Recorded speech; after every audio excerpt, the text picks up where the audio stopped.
Hello and welcome back to Let's All Laugh At, the football podcast that thrives on the expense of someone else. I'm George and I'm joined by Dan and Andrew. How are you guys doing? Yeah, I'm good, thanks. Yeah, all good. Enjoying the heat wave. And Yeah. snooker. I like snooker, so snooker being on has kept me entertained as well. Yeah, I'm sure you two saw Ronnie O'Sullivan's comments the other day. Yeah, I love that. I thought I wasn't the biggest fan of that. Most entertaining sports person. Because every time he does an interview, he says something controversial. Yeah. Yeah, I get why people wouldn't like it because it's not very nice in a lot of ways. But snooker needs someone like that, doesn't it? You know what I mean? I mean, when Ronnie retires eventually, the whole of snooker will 50% of people who watch snooker. There's so many of them who just watch it for Ronnie O'Sullivan. Definitely, it's because all the other characters are just not very. There's no one like him, like Selby, Trump, Robertson. They're really good guys and everything, but Ronnie is just one-off. Yeah, definitely. Yeah, I mean, I don't watch snooker at all, so I can't really comment. But I suppose it is. I just sort of saw it as more of a well, not cultural thing. Snooker's not like its own culture, but like in terms of like a sport thing, like that sort of attitude is more more revered in snooker, I guess, particularly since there's that lack of character, like you said before. So I suppose, I mean, again, like you said, it's not something that I like personally, or a big fan of. But I'm not the target audience. I'm not the consumer. So fair play to him, I guess. And no one can say he hasn't earned it as well. But anyways, enough about snooker. This ain't a snooker podcast. So yeah, we were away last week because I had to go away somewhere. So obviously the whole show stops when I do. No, but we're back now. So lots to talk about while we've been gone. Not that many games, but a lot's happened during them. So I suppose the best place to start is really the Champions League. We had all the quarterfinals gone. So I suppose the best place to start is with your favourite team, Dan, Man City, winning 2-1 against Real Madrid for the second time. Obviously the away leg all the way back in March now, I think it was. Seems a way away, but yeah, through to the quarterfinals against Lyon. Yeah, what do you make of their game and their chances? Yeah, more than City. I think I was quite disappointed with Real Madrid, if I'm honest. Not just because I obviously wanted them to win, but I thought they were really poor on the night.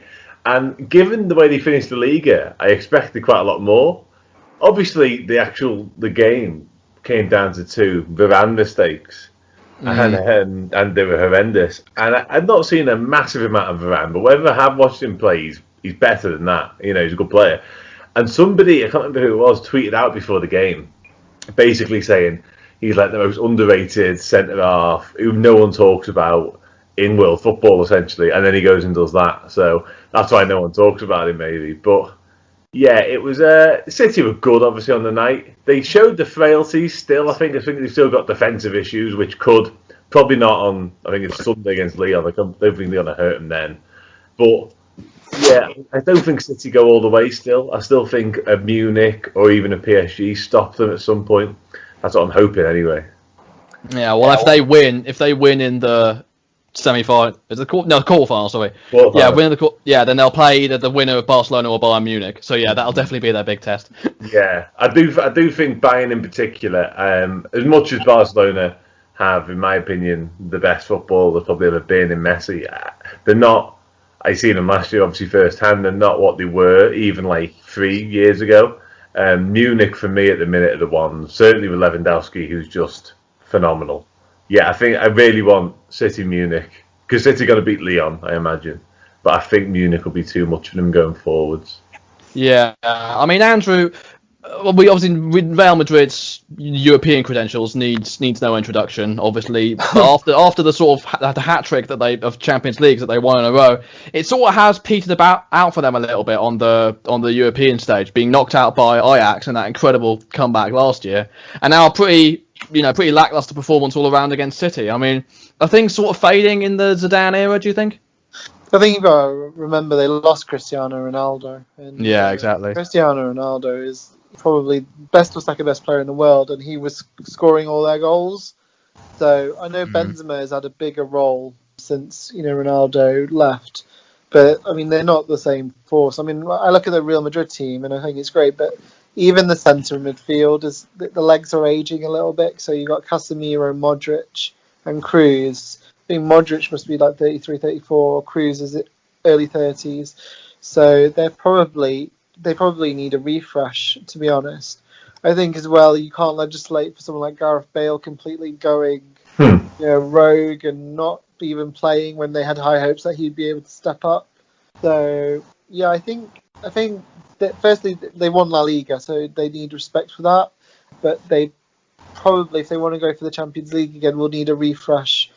Hazard's injury problems. Hazard was poor against City, so Hazard's injury problems this year. Hopefully next year we'll see the Eden Hazard that we saw at Chelsea, who, for me, when you watch him on his day, is one of the best players in the world. Yeah, absolutely. That's a bizarre situation. Obviously, I think he's an incredible footballer, and it's just so bizarre to see what's happened there with him. It's interesting. Andrew picks up on the Bale tangent in terms of it's his fault. I don't know. It would be interesting to know exactly what's going on there, because you hear different accounts, different reports. Apparently he's trained better than anyone and wants to play, and then Zidane's just not interested in him. It's a real messy one. I just find it really difficult at the moment with Bale and Ozil. Fine, you're not going to play. So why not just move? Take a pay cut. You've won so much money. Yeah. Just take a pay cut. Bale could easily go to, Juventus, Man U, huge clubs, really, and really shine. Why? Did you see when he's on the bench and he's pretending to fall asleep? And then when they win La Liga, he's he doesn't touch the trophy. Yeah, he's on the outskirts, wasn't he? You're clearly not happy there. Just go, because he'll look back on these last year. He's obviously done everything in the game. He's won the Champions League 4 times. He's done everything they want to do. But he could do a little bit more, and I think he'll probably look back and be like, yeah, maybe I wasted a year or two with Real Madrid politics. That's a really interesting point at the end of it. The only valid argument I can come up with for him wanting to leave or potentially should leave is what he might look back in a few years' time and think. Other than that, I think he's quite happy in Madrid in terms of his lifestyle in the city. Obviously not football. He's earning, let's face it, an absolute fortune. He clearly doesn't want to give up. The only bugbear would be in 5 years' time if he looks back and goes, I could have done a bit more there. Yeah, well, I saw a tweet somewhere, I forget who sent it, but I saw a tweet that said essentially that, Real Madrid have been hanging so many players out to dry and, keeping hold of so many players, and the fans have as well, that now the one of their players is actually doing the same to them as a club, and now they're, the shoe's on the other foot, so to speak, which I think has a fair point, but I also think it's a little bit petty for a professional footballer as well, who's won so much in the game, and, who's ultimately Real Madrid have given him so much as well, even if it's not as much as some people might want to admit or want to agree with. I mean, like Andrew said, he's won everything that he can at Real Madrid. So I think you're right. I think that so many. The other thing as well is that so many clubs were after him for a long time while he was at Madrid, and now that interest is pretty much died down. I mean, when was the last time you ever saw Gareth Bale linked with a Man United or Liverpool or someone like that? It was usually every single window, and now it's just sort of gone away. And I think that sort of dry spell that he's had over the past couple of years is part of that. So I'm not even sure if he could get a move away now. Well, I mean, he could, but it would be a lot more difficult, I think, and I think Madrid would certainly get a lot less money. The thing I've read recently that Ramsey wants to leave Juve because he's not playing enough. Yeah, he's on a ridiculous salary, but it's what is reported that he's willing to take a pay cut because he wants to play. Welsh teammate, of course. I know, it's just I couldn't believe Aaron Ramsey's wage, £400,000 a week, when for me he had an incredible season 2015 2016 and he's had okay seasons since then, so to justify that wage, but it's good that he wants to play. I think you look back on your career at the end of it and you'll be like, oh, I didn't play. I didn't play. I just think you can create so many memories. You could go to Man U, Arsenal, Chelsea, whoever, and win something, but instead it'll be you at the end of Real Madrid, you just start on the bench. It's just sad, I think.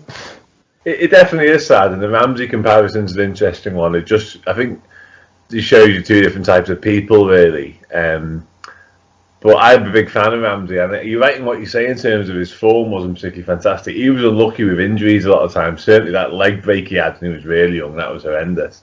But yeah, the Bale one, he probably could still get a move, but Real Madrid would probably have to pay off all, if not a hell of a lot of his contract. Yeah. For it to happen, which is obviously a lot of money to begin with. I think it's for like 60 million he's owed in the next 2 years or something like Bloody that. hell. So that's a transfer fee in itself, you know what I mean? I suppose he was the world record transfer at one point. That's it, yeah. Still, He also nearly left last summer. He nearly went to China last summer.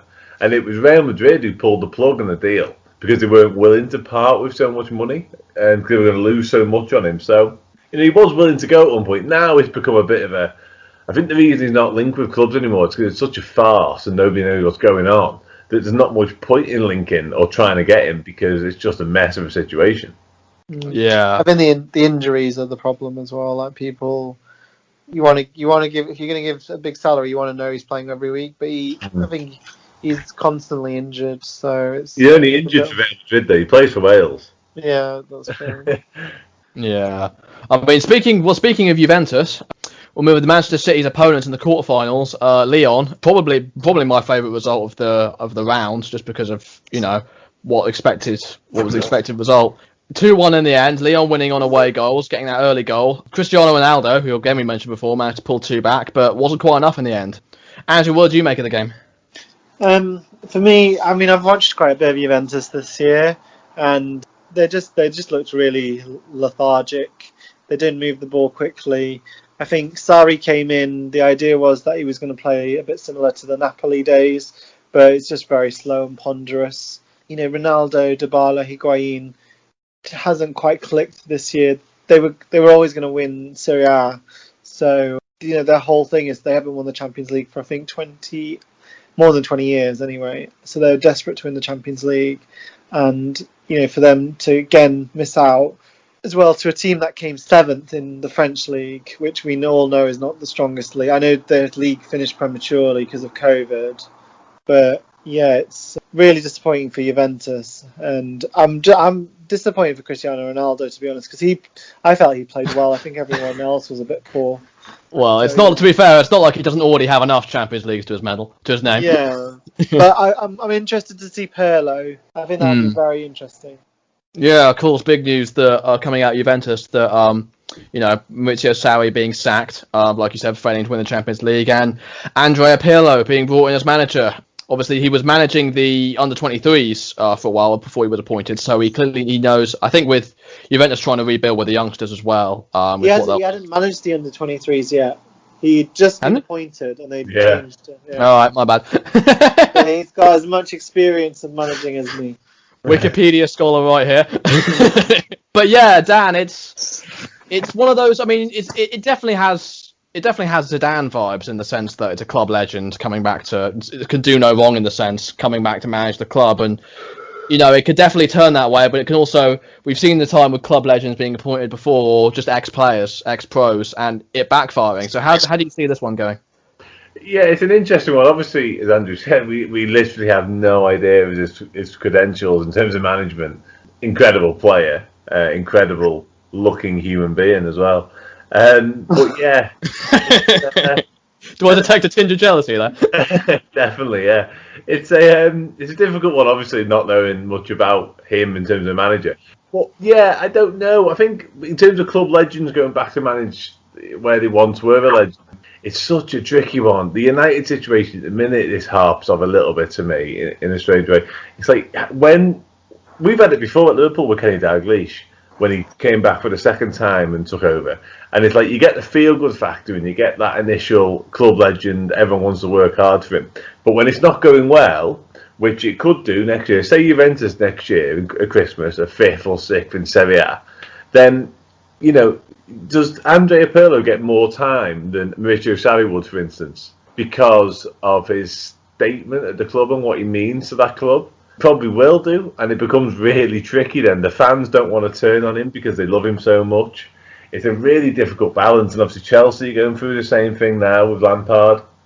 It's such a tricky thing to get right.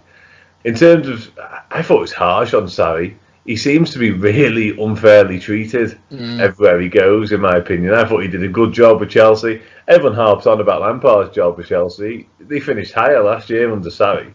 It's a bizarre one. He seems to get really unfairly treated. And I really like him. He used to manage a bank until like 15 years ago, and now he's a. Yeah. I really like him. And like I say, they just won Serie A. All right, they should do. And to sack him for not winning the Champions League seems quite brutal. Yeah. Well, I suppose it is Juventus we're talking about, but yeah, I agree. I mean, Chelsea last year got them to third place, won the Europa League. Yeah. Yeah. And then he was sacked after a year, and the same thing's happened here. So I think it's a style of football thing as opposed to results. definitely, I yeah. haven't seen a massive amount of his football, truth be told. I probably watched him when he was manager in Napoli and obviously Chelsea last year. But I don't think the style of football. It's not Sam Allardyce. You know what I mean? It's, No, exactly. Yeah. It's not bad football he plays, in my opinion. So I can't understand why these clubs seem to keep getting to him. Yeah.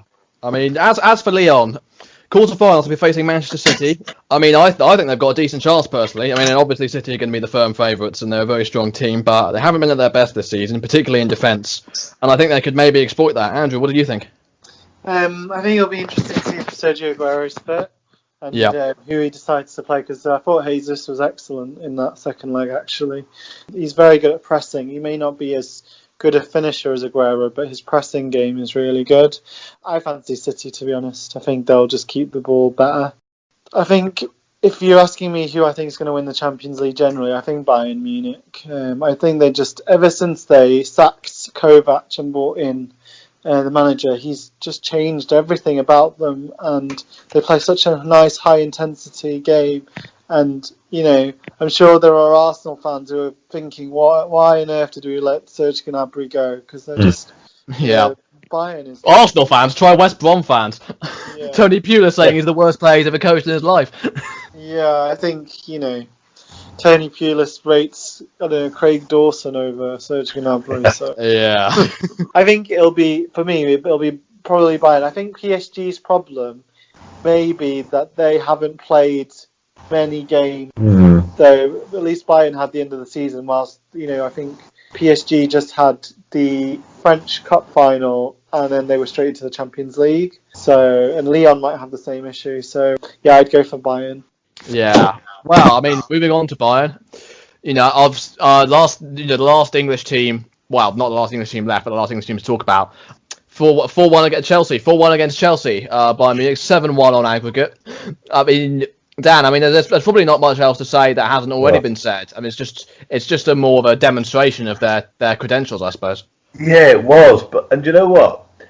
It was quite funny because Bayern Munich have been praised to the hilt recently, and in my opinion, as Andrew said, are probably the favourites to win it. But they were obviously brilliant on the night, and Chelsea's defence has been criticised quite a lot recently, and rightly so. But I'm not being funny. Like 7-1 was probably a bit generous on Chelsea, and not only that, some of the goals, like defenders were not even in the same part of the pitch.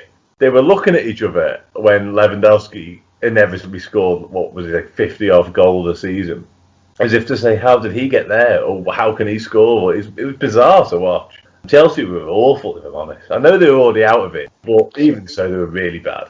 And as for Bayern, yeah, I think the Bayern-PSG comparison is interesting. I think PSG, with Neymar and Mbappe, have probably got individuals that can win a game, but all across the pitch, Bayern have an incredible football team at the minute.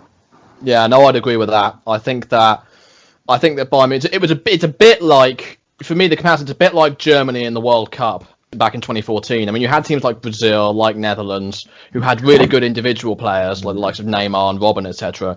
But Germany didn't really have anyone stand out in the sense that they were all exceptional throughout the whole tournament. They all really gelled as a unit. Yeah. And I think it's definitely the same. Obviously, there's still a few players in that Bayern Munich team that won the World Cup. Not too many, but still a couple hanging on. Mm-hmm. And obviously, Lewandowski, as we've mentioned before, possibly, you know, I wouldn't say it's the form of his life, but certainly up there. I think if he keeps firing, he scored or assisted all 7 of them goals. Yeah, that's mental. I mean, when you think it's hard to tell if it's more or less impressive with the 3-month gap, because it's more impressive in the sense he's had so much time away and now he's firing again. But it's less impressive in that we don't know if he's been able to carry it on, like that rest might have helped him.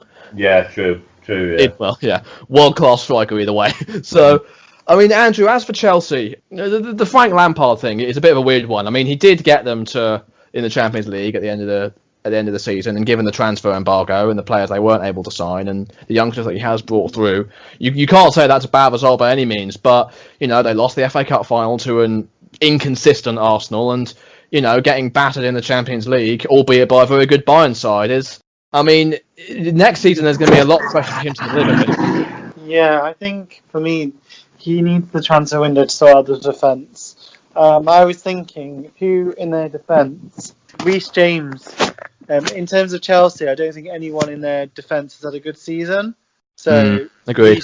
Reece James might have had a little bit of an impact, but defensively still he's a bit suspect.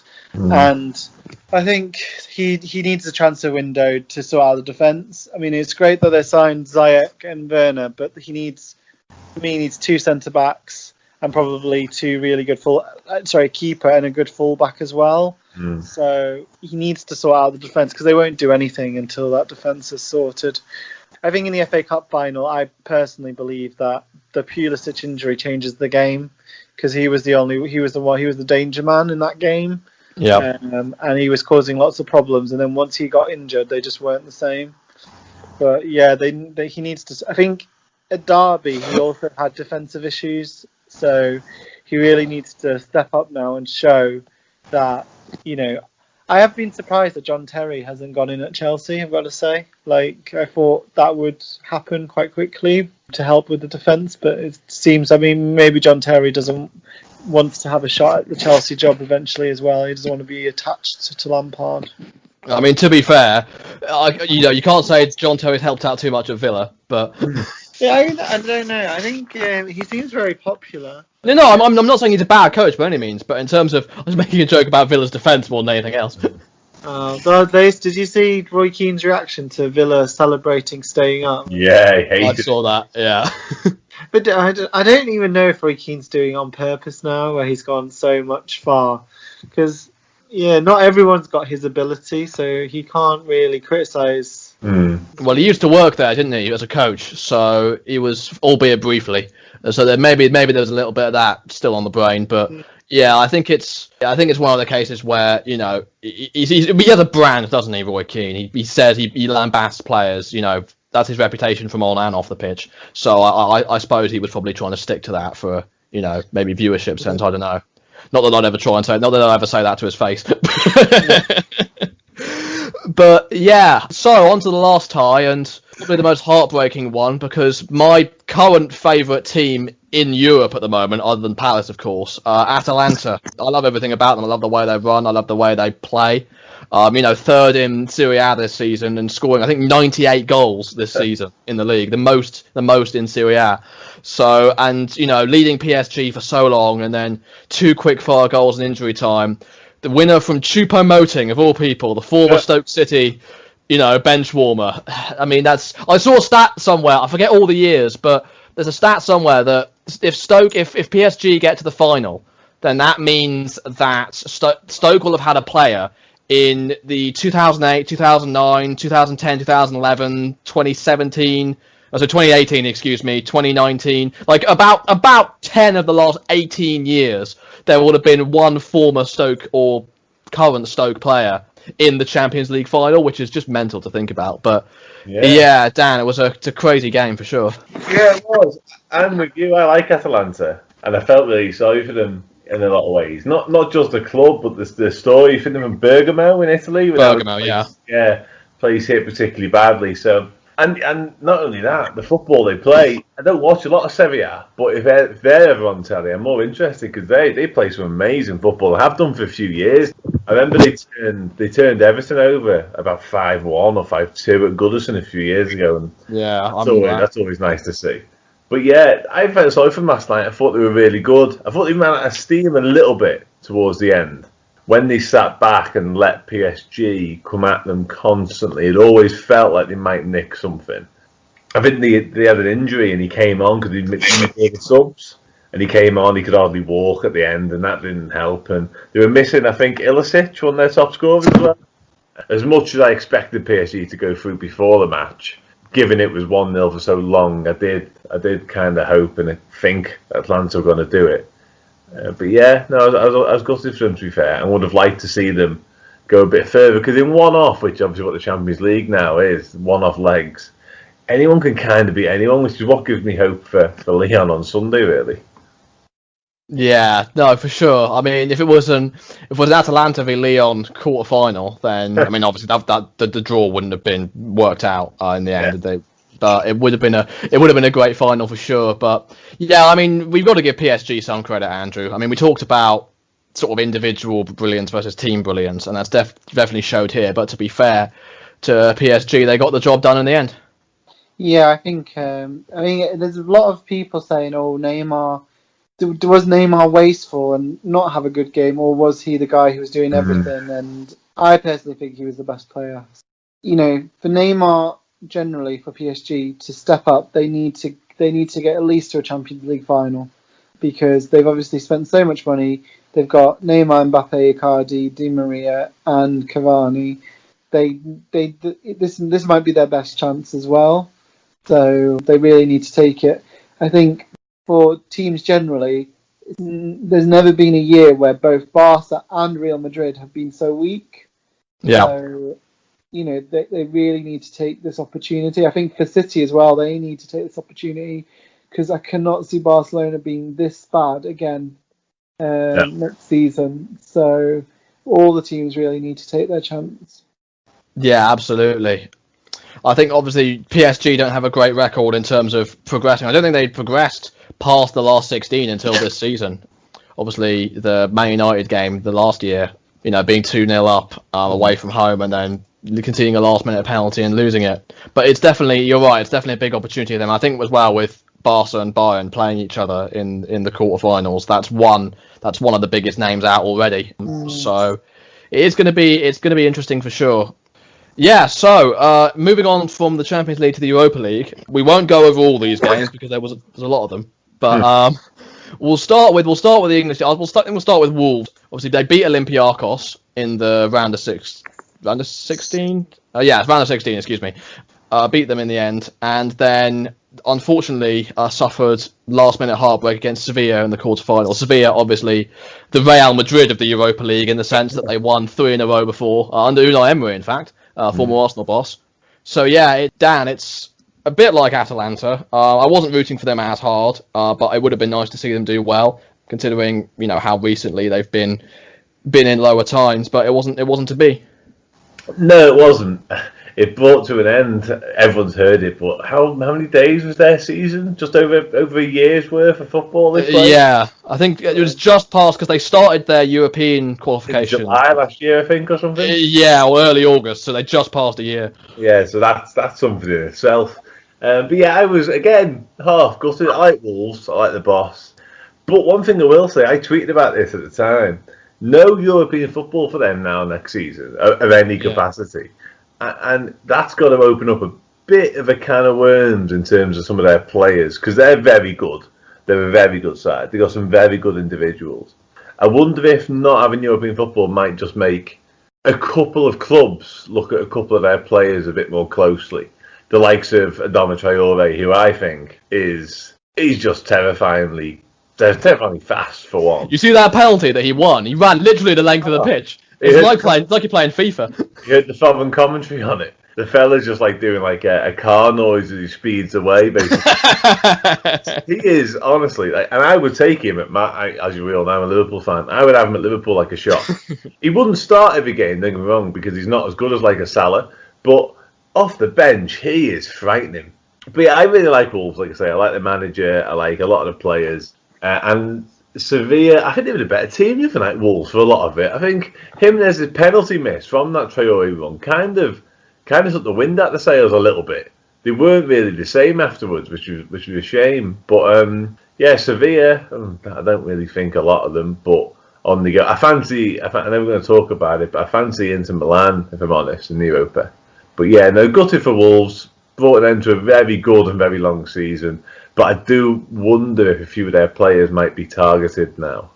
Yeah. Ruben Neves needs to be playing at the top. I think for me, Neves and Jimenez and obviously Traore are the best players. So I think Jimenez as well. The issue is I think he's 28, So he probably is thinking this might be my only chance to. No one ever, yeah. Yeah, I've heard the likes of Juventus have been sniffing around him, so I wouldn't be surprised if he ends up there. Fucking Champions League clubs, really, regardless. Yeah, maybe not the best of the best, but certainly Champions League football. These people, yeah. Yeah, I think that the encouraging thing with Wolves is their scouting network has been so solid over the past few years. That even if they were to lose Jimenez, they'll get so much money for him that I think they'll be able to identify a replacement relatively seamlessly. I mean, it won't be easy to replace Jimenez because he's been such a good player for them, but you'd have more confidence in Wolves than you would most other clubs. Certainly than I would in Palace, for instance. Their scouting network is just watching Portugal national team games. Well, exactly, yeah, pretty much, yeah. We might, maybe Ronaldo will end up there in a couple of years' time. Yeah, that would be a big change from Gavin Ray to Cristiano Ronaldo, and not strong. Yeah, absolutely. I mean, we mentioned Inter Milan. We might as well touch on them quickly. 2-1 against Bayern Leverkusen. A lot of ex-Premier League players in that team. One with Lukaku scoring the winner, Ashley Young, Alexis Sanchez, Christian Eriksen, Victor Moses, Palace Academy graduate, of course. So, yeah, you mentioned their favourites for the Champions League, Dan. I mean, what in particular stood out for their performance there that made you think that? Yeah, I just think they've kind of turned the corner in the past sort of 18 months, certainly this season. And they're playing really good, decent football again, considering they've been in the doldrums a little bit for a long time before that, after being, probably the best team in Italy for almost forever. Yeah, I just think they've got goals in Lukaku. He just scores goals, and he always has, and he probably always will, really. And they seem to be getting a bit more out of Alexis Sanchez now as well. So I just think they look probably the strongest outfit. And I was quite... I wouldn't say disappointed because I wasn't, but I thought United were really poor the other night against Copenhagen. And I think if they're not much better, then Inter Milan will tear them apart, to be honest. Yeah, no, I mean, Bayern Leverkusen as well are no slouches. So, not the best team in the world, but certainly no pushovers by any means. And I think, convincing 2-1 win against them you certainly have a point. But you mentioned Man United, Andrew, against FC Copenhagen. To be fair, I mean, Dan said United may have been poor, and they may well have been, but I thought Copenhagen were really, really good that night. I think they were very unlucky not to win. I mean, their keeper was... I saw everyone and their dog tweeting about him. He was absolute Carl-Johan Johnson. I think that's how you pronounce his name. Just one of the best goalkeeper performances, you've ever seen in your life. Yeah, I think United were lucky to get away with that win. Looks like the Europa League could be a very important for Ole Gunnar, especially, it's good to get that first trophy off his back. And I think the draw is open for them. For me, I'm still not convinced by Anthony Martial, but it'll be. I think it's his time to step up. But Bruno has changed that team, to be honest. And if they can get Sancho as well, then it will close the gap a little bit. Yeah, we'll get to Sancho in a minute when we talk about transfers. But United face Sevilla in the semi-final, who we talked about. Which way can you see that? Can you two see that going any particular way? Yeah, that's a really difficult one to call because I think both teams were half lucky to get through, if I'm honest. I think a Wolves Copenhagen semi-final might have been a fairer outcome. I probably think United will probably nick it. They'll probably get a penalty just for a change and nick it. And I actually mentioned Bruno there, who has been brilliant. I thought he was awful the other night. And he scored the penalty that wins him the game, but I thought he was dreadful for an hour or so before that. His passing was horrendous. But yeah, I think United will get through against Sevilla. Yeah, just about. Yeah. Andrew, you still there? Yeah, I think United into final. And then Alexis Sanchez to score the winner. That'll certainly be fun. Or just both score an assist, just to rub it in. Yeah, the second semi-final. One team I want to give a quick mention to before we move on is Shakhtar Donetsk, who I think are probably the dark horses for the Europa League this season. I mean, 4-1 against Basel. Not the strongest team in the world, but very resounding performance, and I think they look like they can take on anyone. They've got goals, haven't they? They've had goals for a long time, Shakhtar. I remember all the Champions League appearances they make. They seem to be in the group stage every year because they win the Ukrainian league, obviously. And they always seem to have goals in them with these Brazilian players that they seem to pick up all the time. So yeah, any team with goals, certainly a one-off shootout like it is at the minute, these formats, is dangerous. It tends to be across two legs. if you concede a load, you're going to be in trouble. So yeah, definitely a chance. It's pretty much anyone's really, the Europa League, out of the 4 that are left.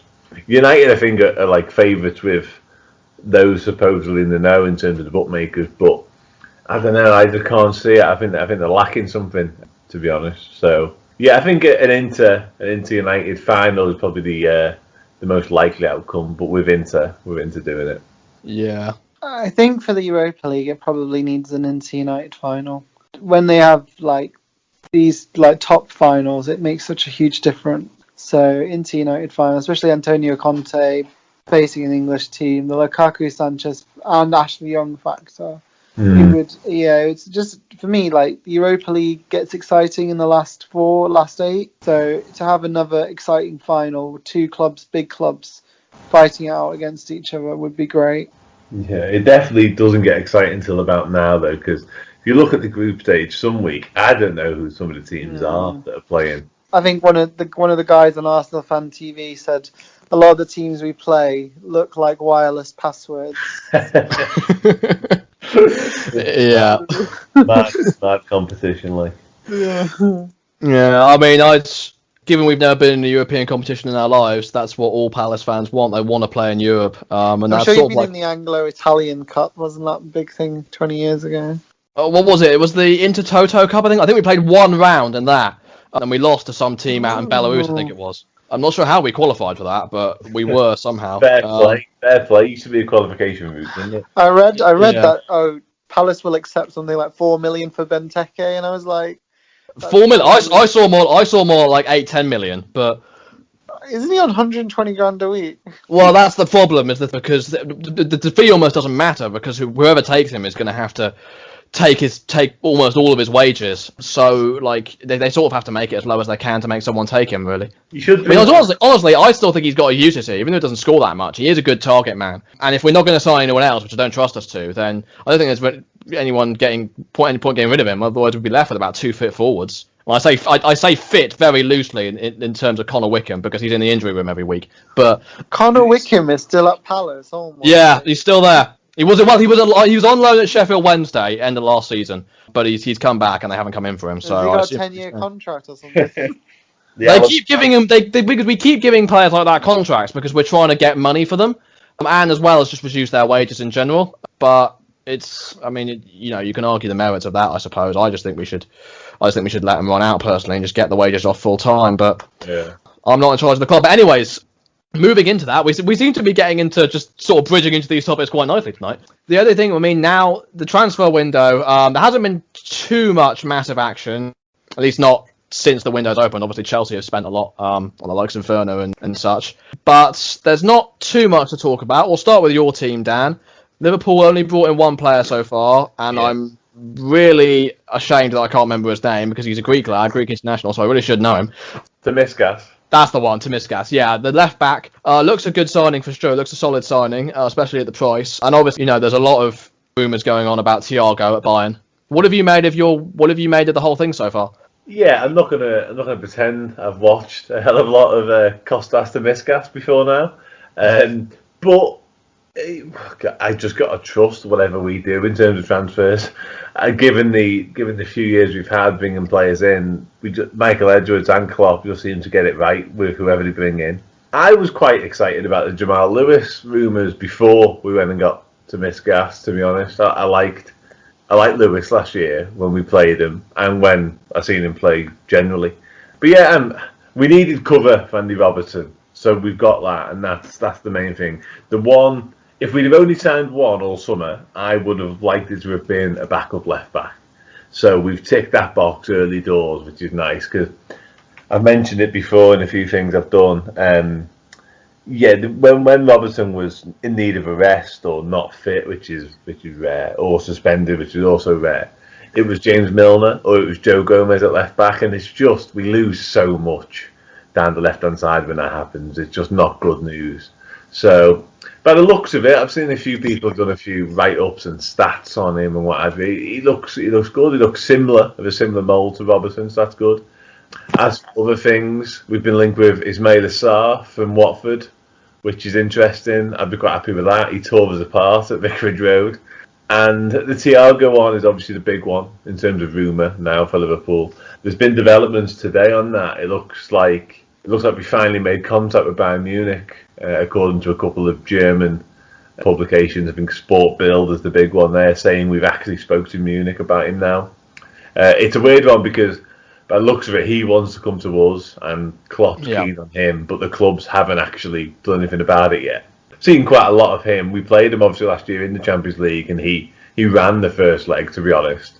So yeah, quite excited about that. The one thing I don't really get with it is we've got loads of centre midfielders, so unless he's going to basically do almost full rotations after a few weeks, then I don't really see the need for him. But when there's a quality player available for, I think it's around 28, 29 million, and he wants to come to you, you've kind of just got to fit him in somewhere, I guess. So generally quite happy, yeah. I think we'll see a couple more leave. The Divock Origi one is probably the most intriguing in terms of departures. Nothing's happened or been said, but I just don't know if he'll be there next year. I really don't know. Yeah. I think with the Lewis situation, it was more a case of it was just a cheaper option out there with a similar sort of quality, and I think Norwich are the sort of club that, even though they're relegated, they want to hold out as much. I mean, they don't let their players go for. They did the same thing with James Maddison, didn't they? Yeah, exactly. They held on and they got the price, so you can't knock them for that. And they wanted to do the same with Lewis, so that's fair enough. No, exactly. Especially with the relegation as well, and the loss of TV money and the whole COVID situation, they need all the money they can get. So. Yeah, you can't blame them for that at all. And with Thiago, I saw the reported prices. Bayern won about 30 million euros for him, which when you consider this market is very good value for a player like that. But I suppose the argument is, if he wants to come to you, you can potentially get you want to try and negotiate to get it down even a little bit, because every little bit helps. We're doing something similar at Palace with Eberechi Eze at QPR. But yeah, it's definitely very promising for Liverpool. You're not going to get. Well, let's start with that one. Because he's going to. I think he'll go to like Leeds or someone who's willing to spend over 10 million. Palace come across as they're being cheap again. Well, QPR have set their valuation at 20 million. Is the thing, and but I mean, from what I've heard about from like inside sources, they want to sell him because they need the money. And Palace have essentially said, because no one's else has put a bid for him yet. There's been reports of interest from the likes of Leeds and West Ham, but neither of them actually bid for him. We bid about 10 million to start things off, and basically he'll go to West Ham or Leeds. If they pay the money, which I don't think either of them will. And also, apparently, he wants to stay in London as well. So I don't know if Leeds would. Maybe Leeds might change that if they actually came in for him. But he seems keen on coming to us. I think what we're trying to do is we're trying to basically drag it out for as long as possible and drag the price down. And then hopefully, if someone else, what worries me is if someone else comes in, are we going to match that with our own bid? That's what worries me. I've watched him twice live, and he's so unpredictable, and it's so difficult to mark him when he's on form. Well, I have QPR supporting family, so I've been to a few games and I have watched him. The last time I really remember watching him was a couple of years ago against Aston Villa away. He didn't actually do that much. He was played more centrally as like a number 10/number 9, and he got the goal. He got a goal for them, and that was about it. He didn't do that much else. But since then, I think he's come on a lot. I think he dictates the play a lot more, and I think he's a very Palace type player, and that he's very tricky. He's very, he'd like to take players on. I think he would be a good fit for us. I think he's a player we need, although we don't tend to play number 10, so it'll be interesting to see where he goes. I think he'll probably play as part of the front three, and then he'll interlink with RU and whoever Zaha's replacement is. But yeah, do you think Zaha's going to go?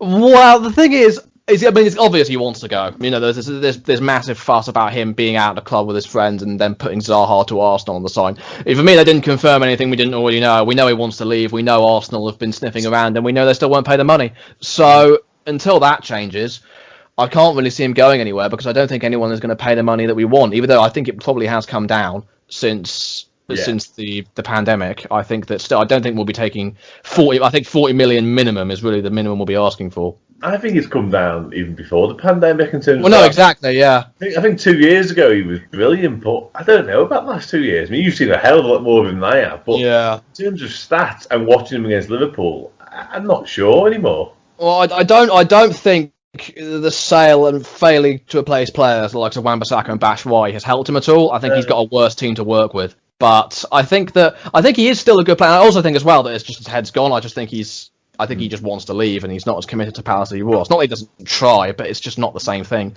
I think a fresh start for him would do him the world of good, and I think he would be able to thrive in a, maybe not a top 4 Champions League team, at least not as a starter, but he could certainly a European team. But it's Champions League that he wanted to think. So we set. The thing is, he's because he signed contracts with us, and he signed extensions that basically increased his fee when he didn't need to, and he's essentially locked himself into a big money transfer. So it's hard to feel too difficult for him when he's our highest paid player of the club by far, but. Yeah, I just can't see him going anywhere, which is a bit of a shame because we really do need the money as much as we can to try and address as many areas of the pitch as we can. There's talks of us in for Zaha as well, like you guys, but I mean, we're not getting him unless Zaha goes. As simple as that. Watford want about 40 million for him apparently, so there's no way we could blow all that on one player. Well, they paid 35, I think, didn't they, just last year? Exactly, So yeah. Gonna want that in a bit, aren't they? So. Yeah, but yeah, I am cautiously optimistic about Palace because the difference between this window and last window is that last window there was a lot of talk but not a lot of action. You know, it was all about Palace being interested and monitoring players and the sort of thing. We didn't actually bid for anyone. You could tell very early on we weren't going to get anyone significant. But this time, they might not be the biggest bids in the world, but we are making bids and we are looking at players very closely and monitoring them very closely. So it gives you the impression that as the window goes on, we might actually start to bring players in, which is necessary. I mean, I don't think we need that much. We just need we need younger additions, obviously, and I think 3 or 4. We got Ferguson already as a free from West Brom. The fee's estimated to be about 6 million at Tribunal, which is still less than we would have paid for him in the January when he failed his medical. That's a really good first start, as well as Mitchell coming through. Suddenly our fullback option is looking a lot stronger. But we need a couple more to add to that, 3 or 4 more in my opinion. Whatever the price, whatever the positions, I mean, winger and striker is the main priority for sure. We just need a bit more creativity in that team. Yeah. And just start the rebuild, basically. Start rebuilding the team bit by bit. Doesn't all have to be this season, but it has to start this season. Otherwise, we're just giving ourselves so much to do. Yeah, all right then. I suppose there's not too much point in asking you how things are going at your end, Andrew. Nothing's going to happen. I think we've been linked with all the the relegated Bournemouth players. I think they'll go. I think David Brooks, Spurs or West Ham or someone like that. But yeah, we're not going to get anyone. I think they just. Yeah, I think this could be a very dangerous summer for us because the club has been on locked. COVID, this takeover froze everything, and now we don't really know what's happening. So yeah, could be the most difficult summer for Newcastle for a while. Well, I saw reports that apparently Ashley is still in talks with the Saudi consortium or whatever it is to try and He doesn't have control though. It's the Premier League that. Well, exactly, yeah. So Yeah, so he can talk as much as he wants, but it's the Premier League that decides. Which just anyway, yeah. This would have created so many jobs in the northeast. Like, Yeah. I probably should be laughing at that too much because it is a life changing. So disappointing. Yeah. Yeah. I feel really sorry for Newcastle. Not just because of this debacle, but it seems to be a constant trail of debacles in the past 10, 15 Yeah, years. it's a soap opera, isn't it? It is, and they're a massive club. We all know that, and they're a great club as well. I love going up to Newcastle more generally in terms of going to the footy, and it's a massive shame. They should be. Yeah, I think top 4's a bit of a stretch, but they should be top half of the table at least, really. Yeah, it's a shame. I seen this morning they were linked prior. I think they might have spoke to the Lazio goal scorer, that Immobile. Yeah. He's not gonna. No, not now, but when before when the takeover was kind of happening. Yeah.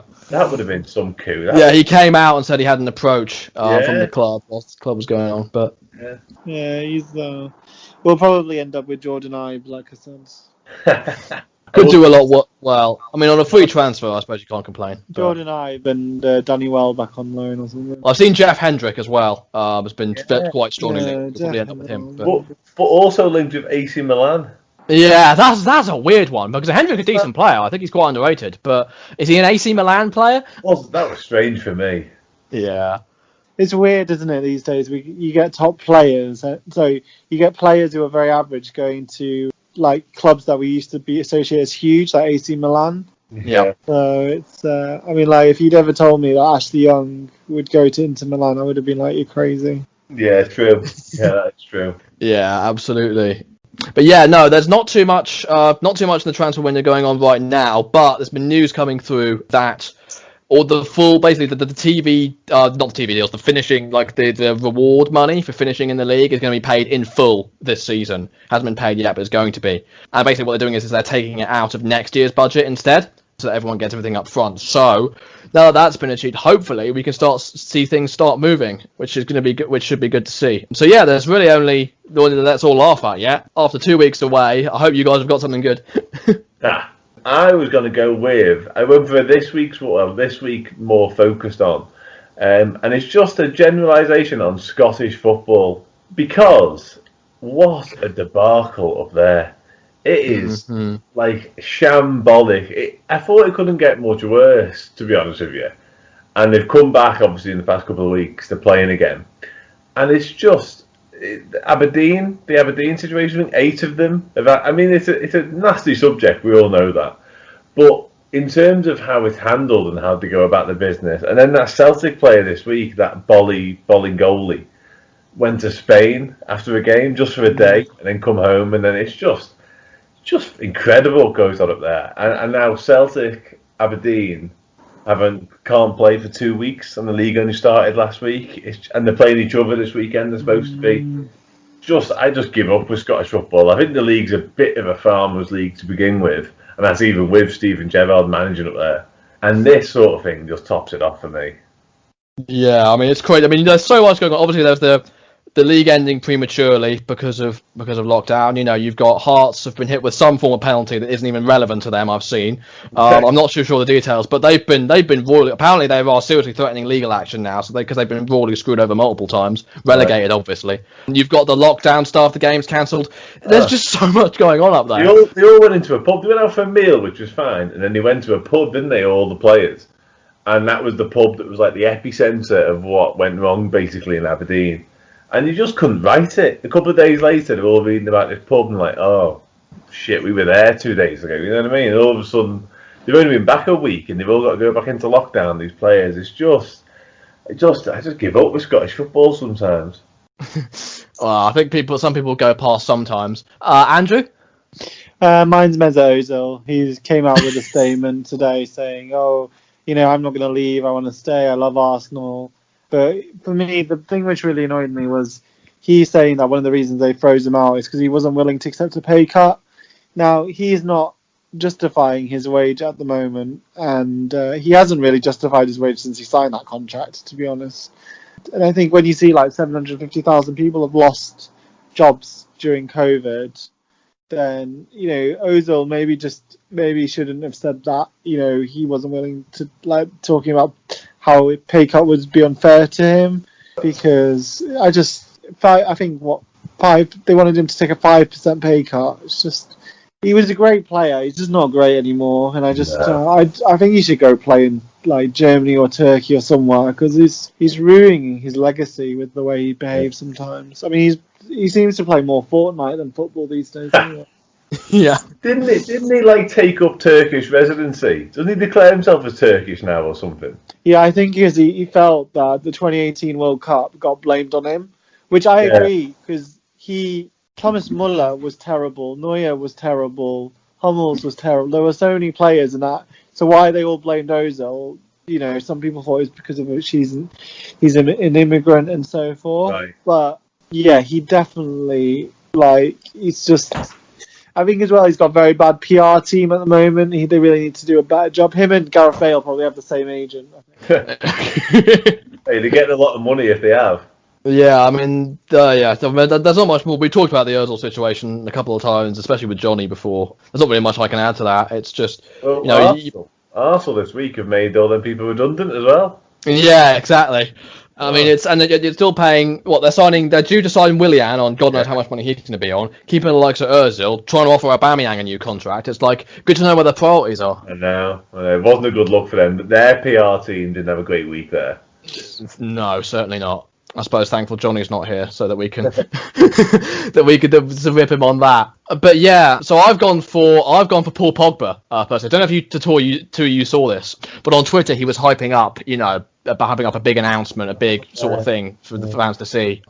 And he then on yesterday afternoon, he announced that he was signing for Verdansk FC, which apparently is a paid promo for Call of Duty's Battle Royale, as like a multiplayer thing. So I don't really know that much about Call of Duty. I've never played it in my life, but I just found it funny how they all think it's this massive thing, and then they see he signed for this new club, and it's just a freaking gaming stunt. I just thought that was so funny. I did see that. He tweeted about it the day before, didn't he? He said big announcement tomorrow, and not football or something, and then that was the thing. Yeah, I did see that.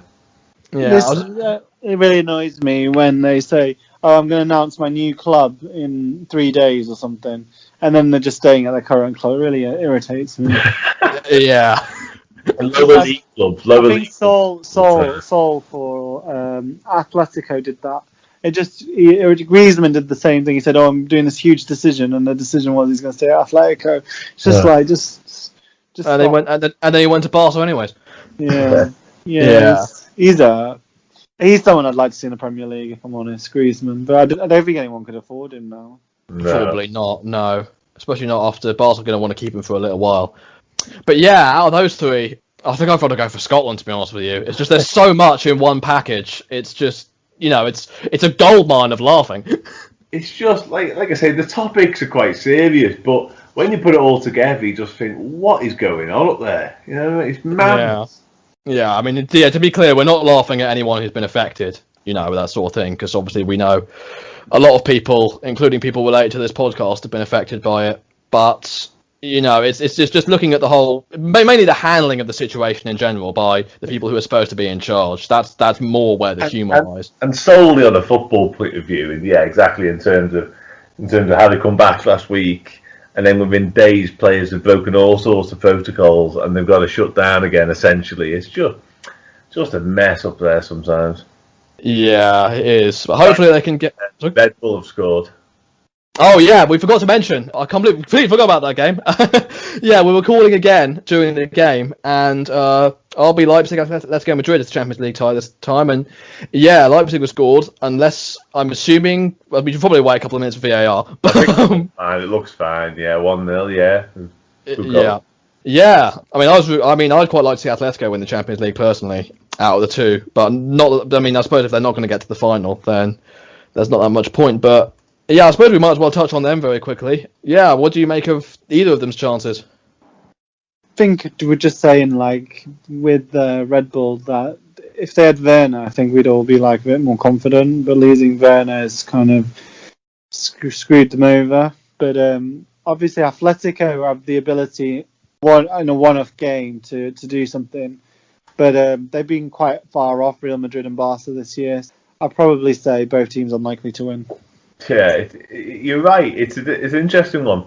I really like Nagelsmann, the Leipzig coach, and it'd be interesting to see how he goes about it now about Werner. Obviously, right now, very well, but I don't know. I fancy them. So if they can get through this, to do okay, because he seemed good enough to cope without Werner, and as good as he was, I think he's had enough time to know he's not going to play. It's not like he's just got injured this week and all of a sudden he's got a problem. He's known for a good couple of months he wasn't going to be a part of the squad. As for Atletico, I mean, they did us, didn't they? They just... Hey, Adrian did. Adrian did us more. It's a good one. Cheers for that, yeah. No, they just strangled us away from home. It was it was turgid, but they did a really good job. And that second leg performance, genuinely, up until extra time, was the best we played all season. Probably apart from Leicester away. I think that was the best 90 minutes we put together. Jan Oblak, their keeper, was farcical. He was as good as the Copenhagen keeper the other night. Yep. So yeah, with him in goal and with Alexis Sol in midfield, yeah, they're a good side. Wasn't impressed with João Felix that night. Don't know what the hype was there. But yeah, I don't really fancy Atletico, to be honest. As much as Simeone's brilliant at killing games, and it's now when they go 1-0 down, I worry about them. I don't know if they've got the goals in the side to hit back. Yeah, a bit like Palace in that sense. Just like Palace, Atletico Madrid. I've always thought that. Yeah. Yeah, that's that same sort of conservative style of football. Just wish it brought us as much success as it did them. But that'd be nice, wouldn't it? Yeah. So that's all we've got time for this week. Thanks for listening to this episode. Be sure to drop us a like and a follow, whatever platform you're on. You can find us on YouTube and Spotify at Let's All Laugh at a Football Podcast, as well as Twitter at LALA_podcast. Be sure to check out Dan's work on Last Word on Sport Cricket and Extra Time Talk. Be sure to check out our social media, links in the description as always. Thanks to Andrew and Dan for joining me. Thanks for listening, and we'll see you guys later. Take care.